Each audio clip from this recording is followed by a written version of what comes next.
بسم الله الرحمن الرحيم الحمد لله رب العالمين والعاقبة للمتقين ولا عدوان إلا على الظالمين وأشهد أن لا إله إلا الله وحده لا شريك له وأشهد أن محمدًا عبده ورسوله صلى الله عليه وعلى آله وأصحابه أجمعين. Frères en Allah, chers croyants, Assalamu alaikum wa rahmatullahi wa barakatuh. C'est dans ces circonstances très particulières que nous nous adressons à vous pour la 3e fois consécutive et que nous trouvons nos mosquées le jour du vendredi totalement vides à l'excepter de quelques individus qui sont là pour mettre en place cette diffusion en instantané. Notre pays, et plus encore le monde entier, l'ensemble des pays, vit une situation exceptionnelle pour notre époque et pour le XXIe siècle, une situation peut-être que l'Occident n'a pas connue depuis la dernière guerre mondiale. De nombreux bouleversements, pas seulement sanitaires, mais aussi sociaux, économiques, tout un tas de choses que ce virus du nom de Covid-19 a engendré. Un virus invisible aux yeux des gens, mais qui, par sa cause, a créé ces nombreux bouleversements en France et dans les pays du monde entier. Et le croyant, face à cette nazila, face à cette épreuve nouvelle, il sait en tirer de nombreux bénéfices. C'est un rappel pour lui du sens de cette vie. C'est un rappel pour lui du pouvoir d'Allah Azza wa Jal. C'est un rappel pour lui que du jour au lendemain, tout peut changer. Ces sociétés occidentales qui semblaient si fortes, si puissantes, si développées en termes de santé, en termes de système économique, il a fallu d'un seul virus invisible à l'œil nu. Et jusqu'à ce jour, nous n'en avons pas en détail les moyens de le soigner et de lutter contre lui. Eh bien, ce virus à lui seul, par la permission du Seigneur Azza wa Jal, a créé tous ces bouleversements. Et en réalité, pour celui qui regarde en arrière et pour le doué d'intelligent, il sait que ce n'est pas la première fois que l'humanité fait face à une telle situation. De nombreuses épidémies, de nombreuses pandémies ont atteint les hommes avant notre époque. Pas plus tard qu'il y a une centaine d'années, il y a eu cette grippe espagnole qui s'est répandue dans le monde entier et qui a décimé près de 50 millions de personnes. Dans le seul continent européen, cette fameuse grippe espagnole a fait près de 4 millions de morts. Et la situation que nous vivons aujourd'hui, eh bien entendu, ressemble à la situation que ces gens-là vivaient à cette époque. Des siècles en arrière, durant de longues périodes, les gens étaient confrontés à des épidémies extrêmement meurtrières, comme l'épidémie de la peste, qui a fait des morts par millions, jusqu'à un tel point qu'au XIVe siècle, il a été dit que 1/3, voire jusqu'à la moitié de la population européenne a été décimée par cette épidémie ou cette pandémie de peste noire, comme elle a été appelée. 1/3 ou la moitié de la population de l'époque. Et si l'on remonte encore en arrière, d'autres pandémies de ce type ont touché les hommes. Et imaginez-vous à l'époque ancienne, comment faisait-il face? Il n'avait pas tous ces hôpitaux, il n'avait pas tous ces moyens de prendre des précautions sanitaires et autres. Comment faisait-il face à de telles pandémies? Et quel bouleversement, autre que sanitaire, cela pouvait-il engendrer en termes d'économie, en termes de politique, en termes de relations sociales? Des morts par millions, à tel point qu'il est dit que sur une famille de 20 personnes, il en restait parfois 2 seulement. Et en remontant quelques siècles en arrière, il y a eu également une pandémie dévastatrice, une épidémie de peste qui a frappé également l'humanité. Et cette épidémie-là, elle a coïncidé avec la venue du prophète sallallahu alayhi wa sallam au 7e siècle grégorien. C'est cette histoire aujourd'hui que nous allons essayer de vous narrer en partie pour essayer d'en tirer certains bénéfices. أحبتي الكرام، اليوم مع قصة من تراثنا الغني. هذه القصة أو هذا الحدث وقع في خلافة عمر بن الخطاب رضي الله عنه. كان عمر يريد أن يخرج إلى بلاد الشام حتى ينظر في أحوال المسلمين هناك، فهم أن يخرج من المدينة ويتوجه إلى الشام.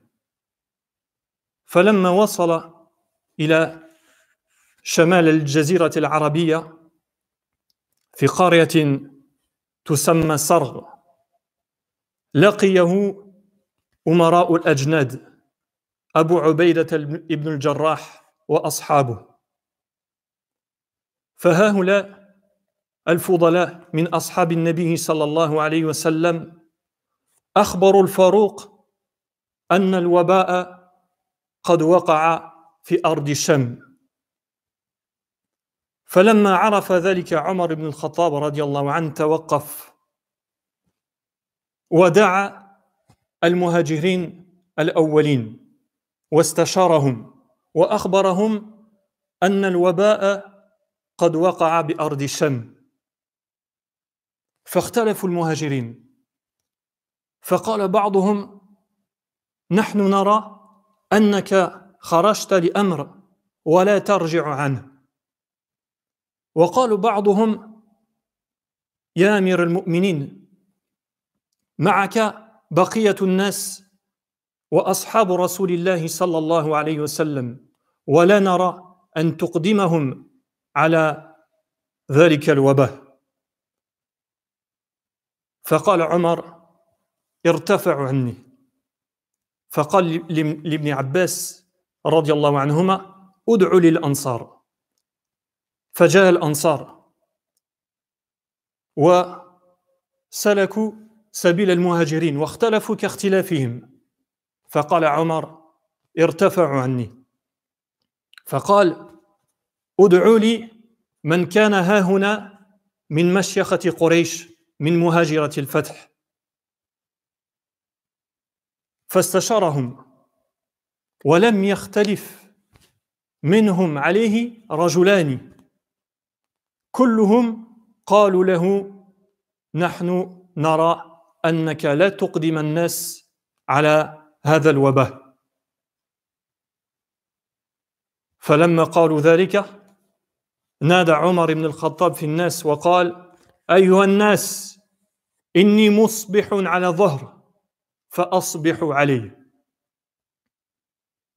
فلما سمع ذلك أبو عبيدة بن الجراح رضي الله عنه قال: يا عمر، أفرارا من قدر الله؟ أفرارا من قدر الله يا عمر؟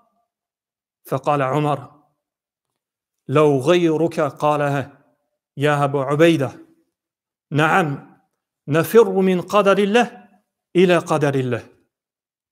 أرأيت لو كان لك إبل هبتت واديا له عدوتان، إحداهما خصبة والأخرى جدبة أليس إن رعيت الخصبة رعيتها بقدر الله وإن رعيت الجدبة رعيتها بقدر الله فهنا جاء عبد الرحمن بن عوف رضي الله عنه وكان متغيبا في بعض حاجته فقال إن عندي في هذا علم قد سمعت رسول الله صلى الله عليه وسلم يقول إذا سمعتم به بأرض فلا تقدموا عليه وإذا وقع بأرض وأنتم بها فلا تخرجوا فرارا منه أخرجه البخاري والإمام مسلم. Chers croyants,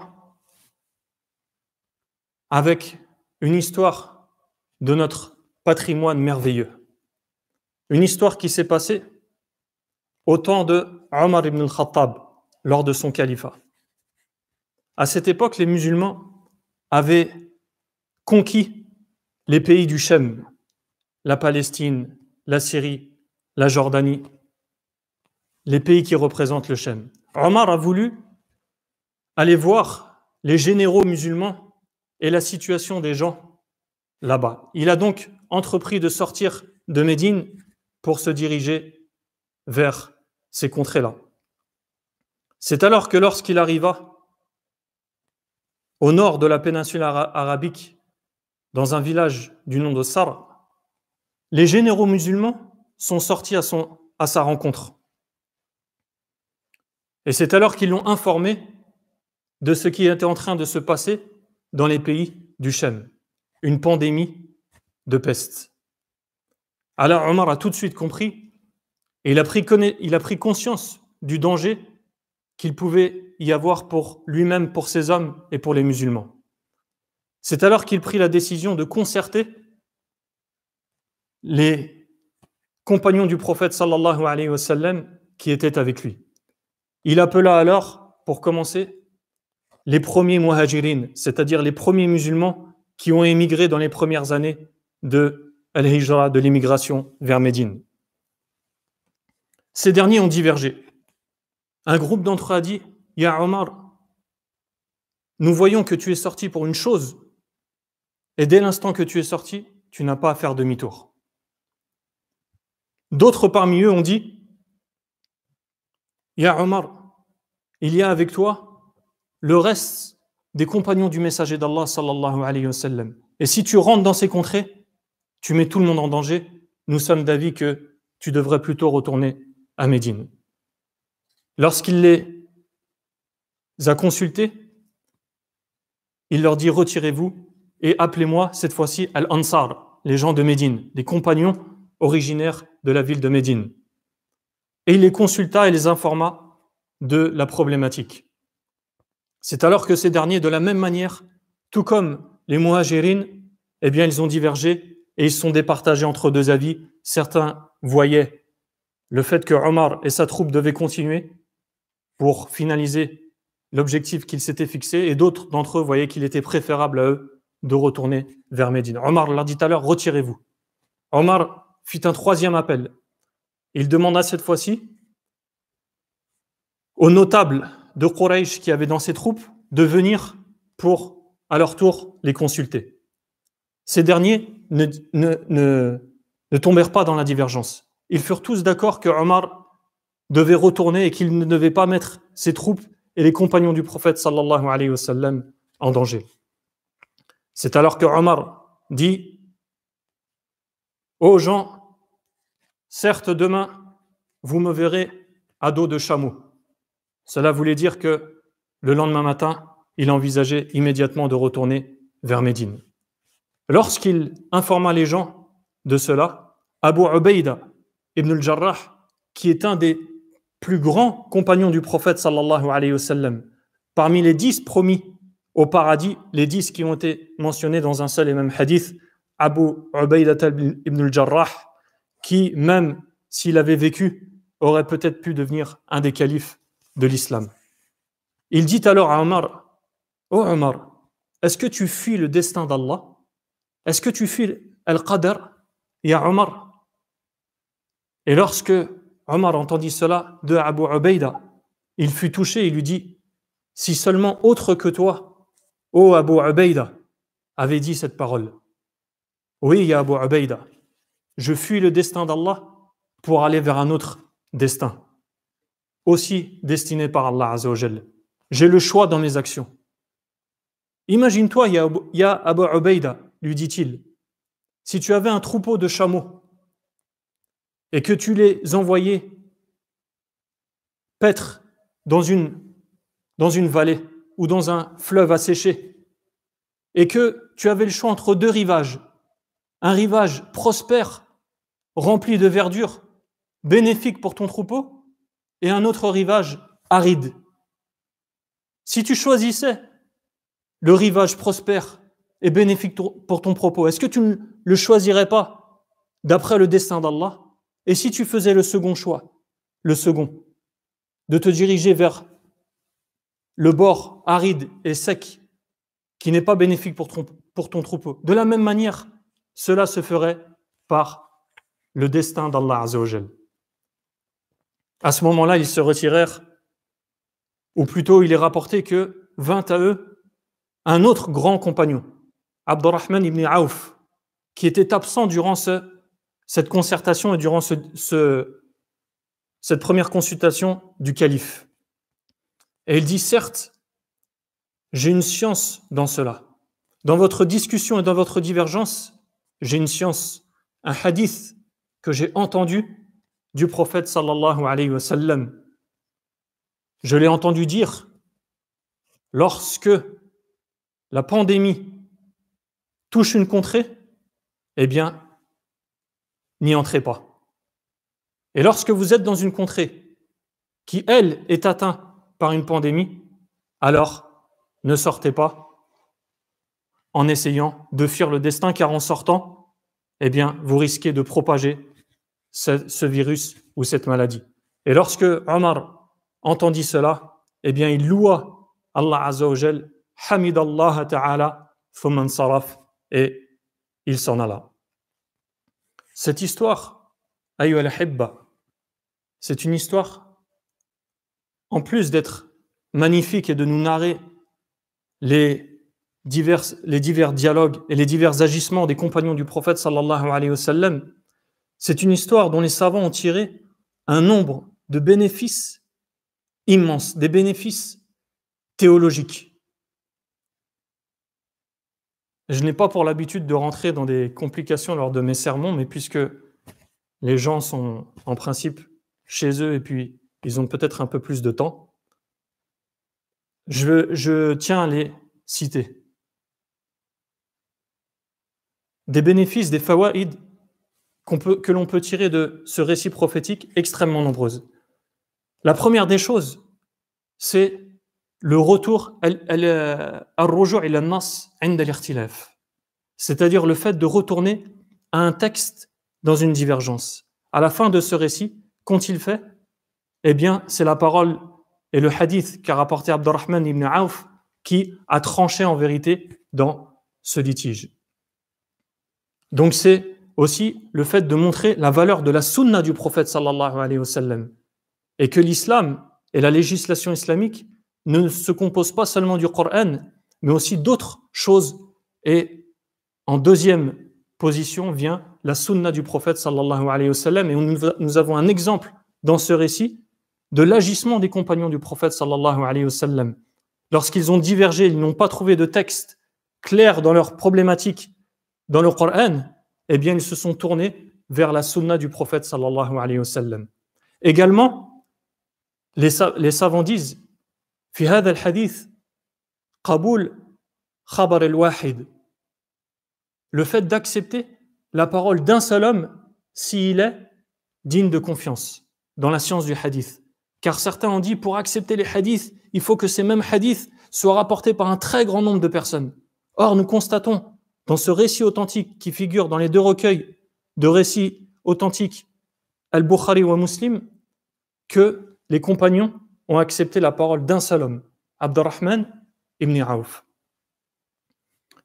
Parmi les choses, les enseignements que l'on peut tirer également de ce récit, le fait que Omar et l'ensemble des compagnons, en l'absence de texte, avant que ce texte de Abdurrahman ibn Auf leur parvienne, eh bien, ils ont fait un effort d'interprétation.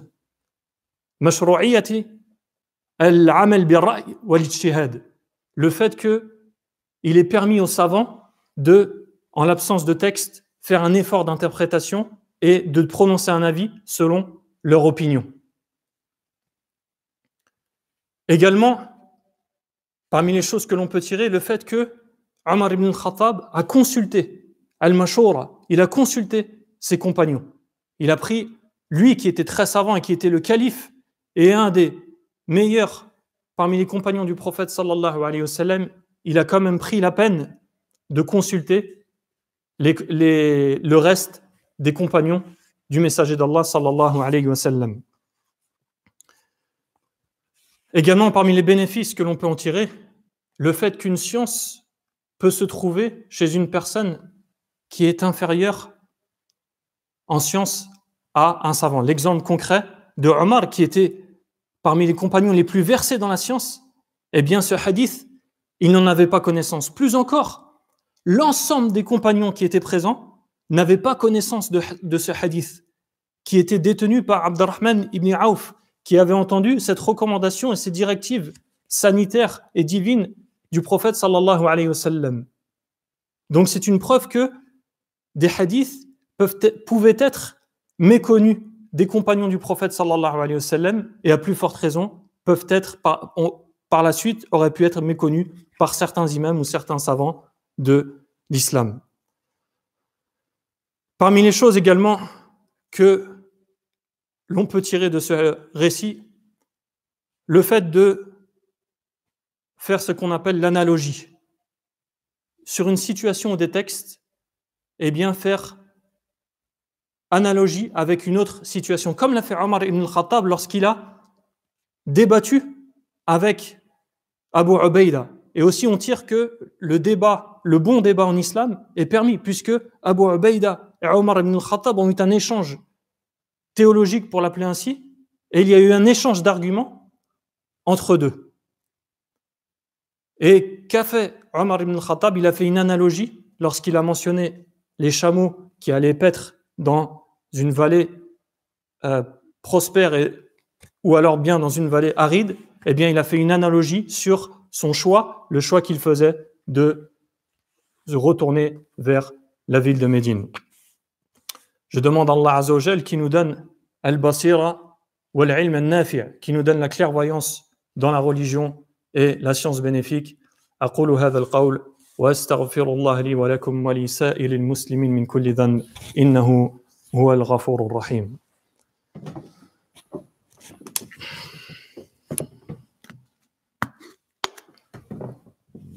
بسم الله.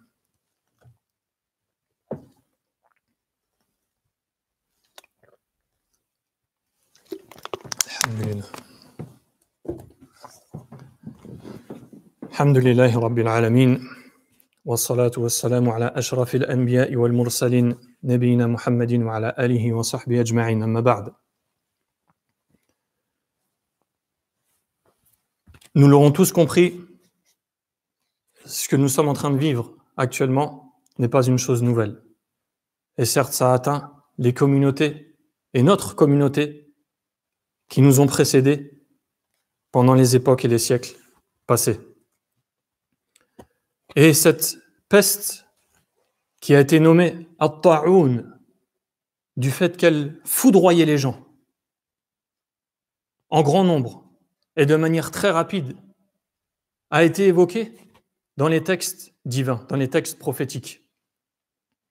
À ce titre, Aïcha, l'épouse, la noble épouse du prophète sallallahu alayhi wa sallam, nous rapporte un hadith rapporté par الإمام البخاري في صحيحه قالت سألت رسول الله صلى الله عليه وسلم عن الطاعون فأخبرني أنه عذاب يبعثه الله على من يشاء وأن الله جعله رحمة للمؤمنين قال فليس من عبد يقع الطاعون فيمكث في بلدي صابرا يعلم أنه لن يصيبه إلا ما كتب الله له إلا كان له مثل أجر الشهيد.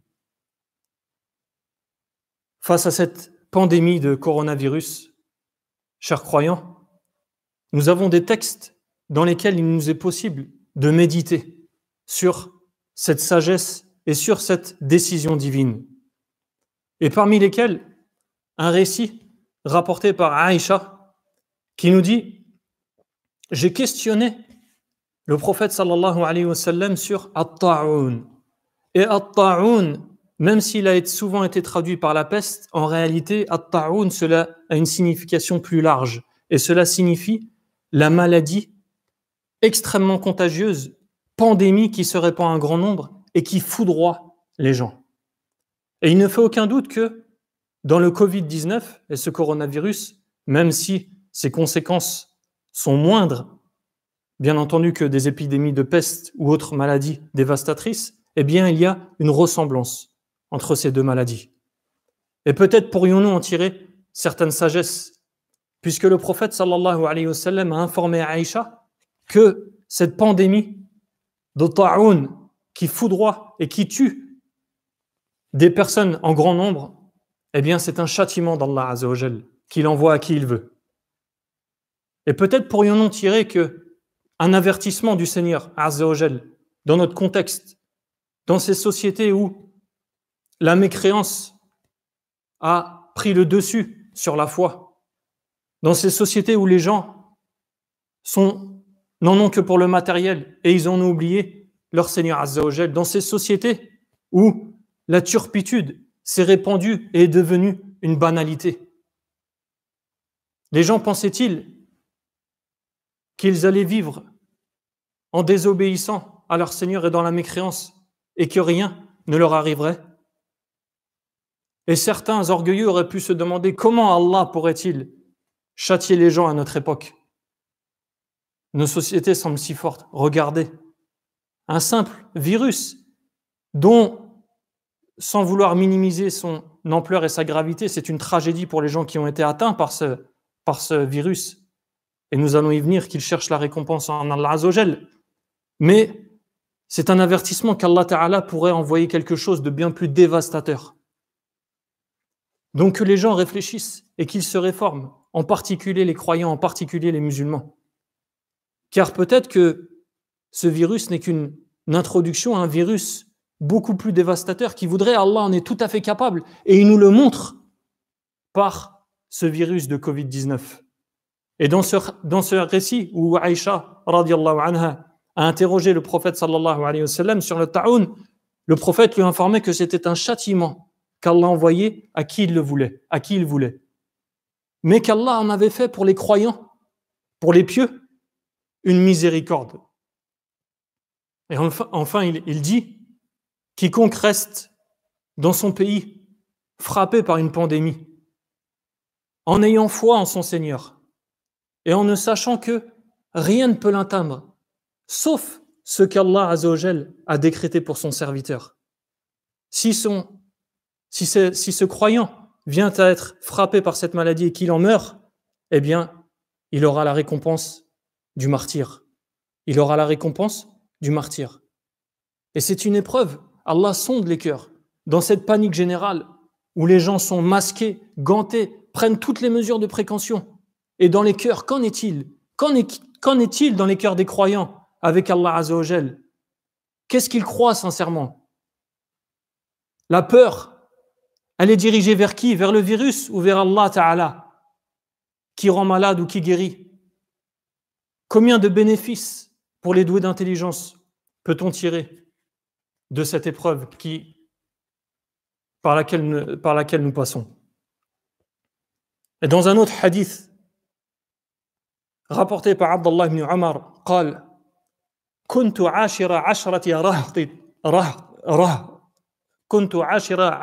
رهط من المهاجرين عند رسول الله صلى الله عليه وسلم فأقبل علينا رسول الله صلى الله عليه وسلم بوجهه فقال يا معشر المهاجرين أدعو لكم أن لا تدركوا 5 خصال ثم ذكر صلى الله عليه وسلم فقال ما ظهرت الفاحشة في قوم قط حتى أعلنوا بها إلا ابتلوا بالطواعين ما ظهرت الفاحشة في قوم قط حتى أعلنوا بها إلا ابتلوا بالطواعين والأوجاع التي لم تكن في أسلافهم الذين مضوا.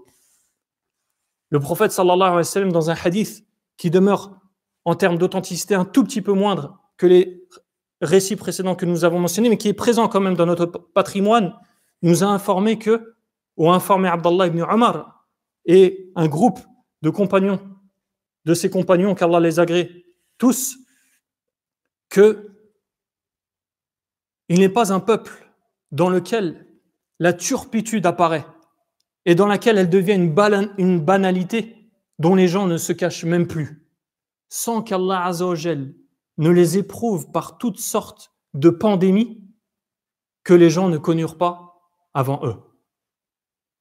C'est-à-dire lorsque la turpitude devient le quotidien et la banalité dans les sociétés, le prophète sallallahu alayhi wa sallam dans ce hadith nous informe que Allah Azza wa Jal les éprouvera avec ce genre de pandémie que les gens avant eux n'avaient pas connu. Et nous en avons le cas avec certains virus dévastateurs comme ce Covid, d'autres formes de coronavirus, d'autres virus comme par exemple le sida qui est apparu il y a 30 ou 40 ans dans notre société, dans la société occidentale, et qui a pour principale cause de propagation l'homosexualité ou alors la toxicomanie. Nas'alallah al-afiyah. Enfin, pour clôturer cette modeste allocution, chers frères en Allah, nous raconterons une partie de ce que les savants musulmans nomment Ta'un Imwas. Imwas ou Amwas ou Amawas, c'est un village en Palestine. Et c'est ce même village où était Abu Ubaydah ibn al-Jarrah que nous avons cité dans la première partie de ce discours.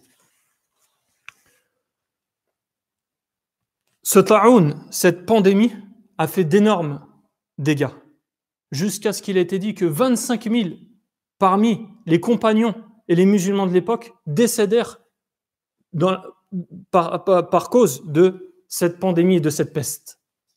Et à leur tête, parmi les plus éminents des compagnons du prophète, sallallahu alayhi wa sallam. Et à cette époque, Abu Ubaydah était donc un général musulman et il avait la directive des croyants sur cette contrée. وهذه القصة موجود في كتب التاريخ وموجود في مسند الإمام أحمد رحمة الله عليه. قال: لما اشتعل الوجع قام أبو عبيدة بن الجراح خطيبا فقال: أيها الناس، إن هذا الوجع رحمة ربكم ودعوة نبيكم وموت الصالحين قبلكم، فإن أبا عبيدة يسأل الله أن يقسم له منه حظه. دع أبو عبيدة أمام هذا الوجع قال: أسأل الله تعالى أن يقسم لي منه من هذا الوباء حظه. فطعن فمات أبو عبيدة. فلما مات استخلف على الناس معاذ بن جبل رضي الله عنه، فقام خطيبا بعد أبي عبيدة فقال: أيها الناس، إن هذا الوجع رحمة ربكم ودعوة نبيكم وموت الصالحين قبلكم، فإن معاذا يسأل الله تعالى أن يقسم لآل معاذ منه حظه. فطعن ابنه عبد الرحمن بن معاذ فمات ثم قام فدعا لنفسه فطعن أي معاذا طعن في راحته أي في يده. وقال راوي الحديث لقد رأيته ينظر إليها ثم يقبل ظهرها ثم يقول ما أحب أن لي بما فيك شيئا من الدنيا ما أحب أن لي بما فيك شيئا من الدنيا. الله أكبر الله أكبر. اليقين والقلب مع الله عز وجل. فلما مات استخلف على الناس عمرو بن العاص رضي الله عنه فقام خطيبا فقال أيها الناس إن هذا الوجع إذا وقع إنما يشتعل اشتعال النار فتجبلوا منه في الجبال فتجبلوا منه في الجبال.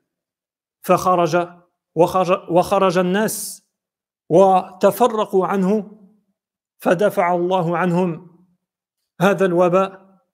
فلما بلغ ذلك الرأي لعمرو بن العاص رضي الله عنه لما بلغ ذلك عمر بن الخطاب قال راوي الحديث والله ما كره.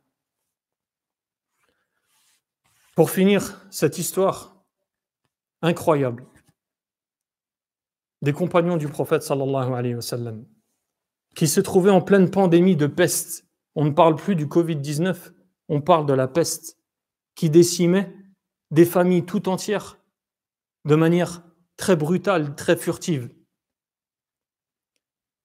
Au summum de la pandémie, de l'épidémie, lorsque les gens mouraient par centaines dans le même jour, Abu Ubaïda, ce noble compagnon dont nous avons évoqué une partie de sa vie dans ce discours, s'est adressé aux gens desquels il avait la responsabilité en Palestine. Il était l'émir, il était général de ces gens et donc c'est à lui qu'incombait la direction des musulmans là-bas. Il se leva et s'adressa aux gens et prononça un discours. Il dit « Ô gens, cette pandémie est une miséricorde de votre Seigneur. Et cette pandémie, c'est l'invocation de votre prophète sallallahu alayhi wa sallam. Et cette pandémie, c'est celle également qui a causé la mort des pieux avant vous. Certes, Abu Ubaïda demande à son Seigneur qu'il lui en donne une part. Abu Ubaïda invoque devant les gens, face à ce mal propagé terrible, il invoque son Seigneur et il lui demande, Abu Ubaïda demande à son Seigneur qu'il lui donne une part. À ce moment, Allah Ta'ala l'exauce et il est atteint par la peste et il décède. Abu Ubaïda ibn Jarrah, voilà comment il est mort de la peste. Lorsque celui-ci est mort, a pris la direction des musulmans, Mu'adh ibn Jabal, également ce grand compagnon, il n'avait même pas 40 ans. Même chose, plus encore. Il prit la place de Abu Ubaïda, monta sur le minbar, s'adressa aux gens et dit « Ô gens, cette pandémie, cette peste dévastatrice, c'est la miséricorde de votre Seigneur.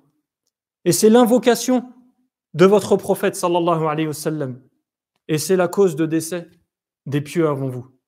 Certes, Mu'adh demande à son Seigneur qu'il lui en donne une part pour la famille de Mu'adh. Pour la famille de Mu'adh. Mu'adh avait alors un fils unique, Abdurrahman ibn Mu'adh. Allah exauça son invocation. Et son fils Abdurrahman ibn Mu'adh décéda de la peste. Lorsqu'il mourut, à nouveau, Mu'adh ibn Jabal se mit en exhortateur aux gens et il invoqua une deuxième fois, cette fois-ci pour lui, en demandant à son Seigneur qu'il lui accorde une part de cette pandémie, de cette maladie. Le cœur était avec Allah. La certitude en la bassesse de cette vie et la certitude dans l'au-delà et dans le paradis d'Allah et l'envie d'aller rejoindre son Seigneur Azza wa Jal. Lorsqu'il fit cette invocation, Mu'adh, il fut atteint dans sa main, à l'intérieur de sa main, la paume de sa main. L'homme qui rapporte ce récit dit « Je le vis », c'est-à-dire Mu'adh, regarder sa main, atteint par la peste, devant les gens. Et il embrassa le dessus de sa main. Et il dit « Par Allah, tu es la meilleure des choses qui me soient arrivées dans cette vie. Par Allah, tu es la meilleure des choses qui me soient arrivées dans cette vie. La chose qui va me conduire vers mon Seigneur et qui va m'élever auprès de lui. » Puis il décéda après avoir été touché par la peste.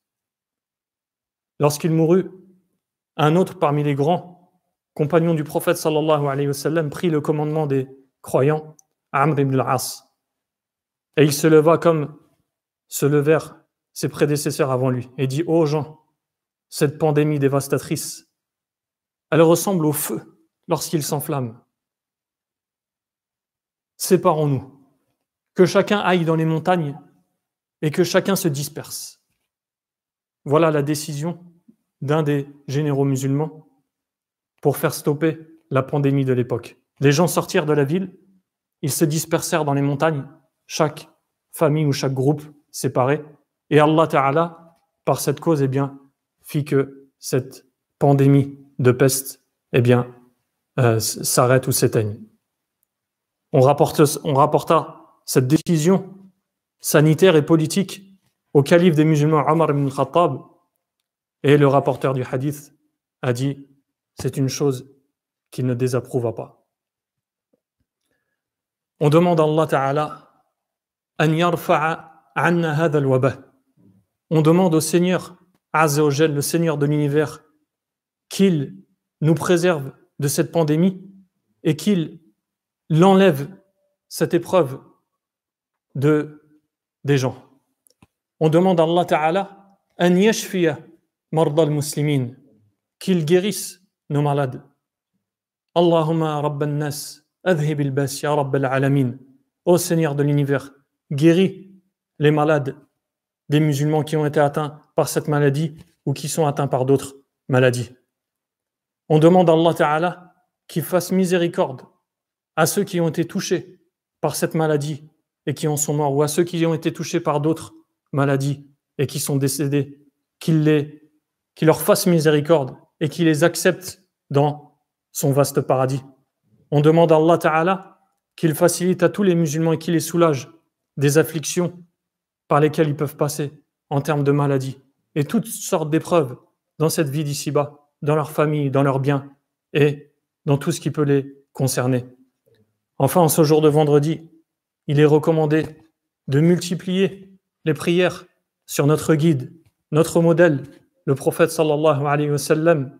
فنقول اللهم صل على محمد وعلى آل محمد كما صليت على إبراهيم وعلى آل إبراهيم إنك حميد مجيد وبارك على محمد وعلى آل محمد كما باركت على إبراهيم وعلى آل إبراهيم إنك حميد مجيد اللهم انصر الإسلام والمسلمين اللهم انصر إخواننا المستضعفين في كل مكان اللهم أعز الإسلام والمسلمين وأذل الشرك والمشركين سبحانك اللهم وبحمدك أشهد أن لا إله إلا أنت أستغفرك وأتوب إليك